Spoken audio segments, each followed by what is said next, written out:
Sabe, existe uma força poderosa e totalmente invisível que move o nosso mundo de jeitos que a gente nem imagina. Ela está por toda parte, em fábricas, hospitais, até no transporte que a gente usa no dia a dia. Bom, vamos mergulhar fundo para entender o que é isso. Parem para pensar um pouquinho. Alguém já reparou como a porta do ônibus abre tão macio, sem trancos? Ou, sei lá, como aqueles robôs gigantes nas fábricas se movem com uma precisão cirúrgica? A resposta para tanta força e precisão é, olha só que curioso, surpreendentemente simples. E tá literalmente em todo lugar. É o ar que a gente respira.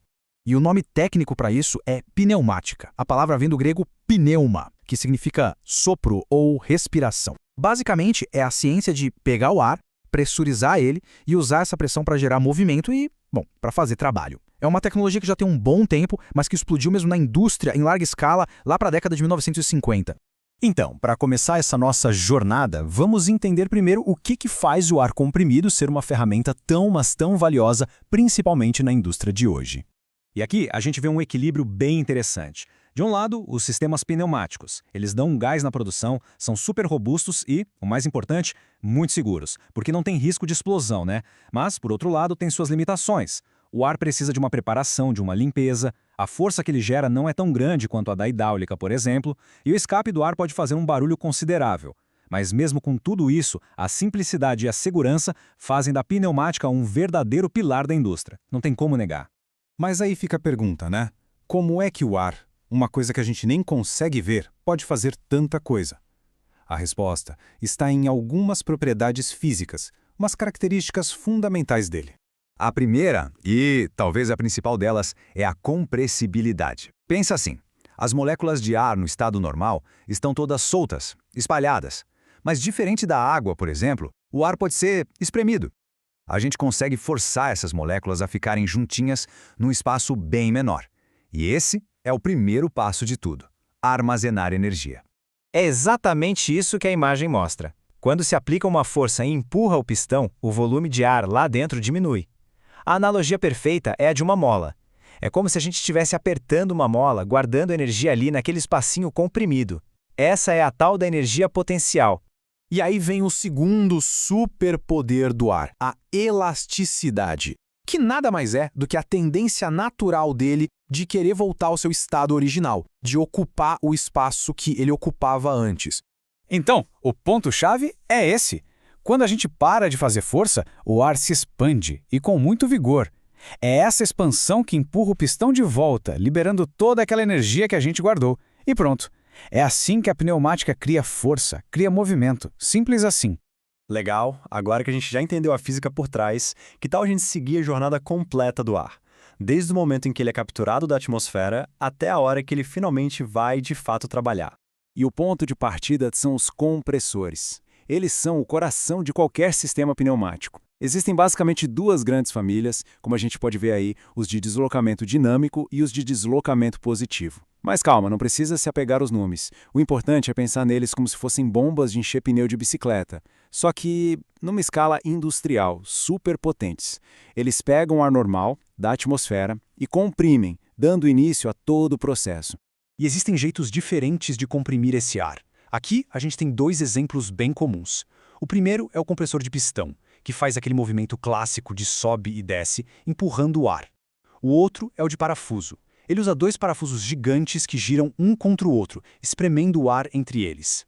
O mecanismo é diferente, mas o objetivo final é exatamente o mesmo: diminuir o volume e aumentar a pressão.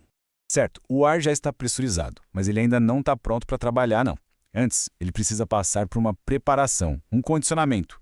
Gosto da ideia de ser tipo um tratamento de spa, antes de encarar o trabalho pesado. E por que isso é tão importante? Simples. O ar que a gente respira tem de tudo: poeira, umidade, um monte de partículas. Se esse ar sujo entrar direto no sistema, aí o estrago é grande. Ele causa ferrugem, corrosão, desgasta as peças muito mais rápido e, pior, pode até estragar produtos. Imagina isso numa linha de pintura automotiva ou na indústria de alimentos. O prejuízo com manutenção vai lá para cima. E a solução para tudo isso tem nome. É a unidade de condicionamento.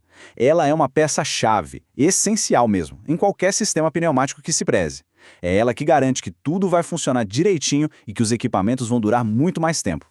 Bom, e dentro dessa unidade, o ator principal é o filtro de ar. Vamos dar uma olhada mais de perto para ver como é que ele faz essa mágica de limpar o ar? O processo é bem engenhoso, olha só. Primeiro, o ar entra e é obrigado a girar, a fazer um redemoinho. Essa força da rotação, a força centrífuga, joga tudo que é pesado, tipo gotículas de água e sujeira, para as paredes do filtro. Dali, essas impurezas escorrem e ficam acumuladas lá no fundo. Depois dessa primeira limpeza, o ar passa por um elemento filtrante, que é tipo uma peneira bem fina que segura as partículas menores que sobraram. E pronto, o ar sai do outro lado limpinho, preparado para o trabalho. Muito bem. Agora a gente chega na etapa final, o grande momento. Vamos ver como é que esse ar, agora limpo e pressurizado, finalmente vira movimento de verdade, vira trabalho útil.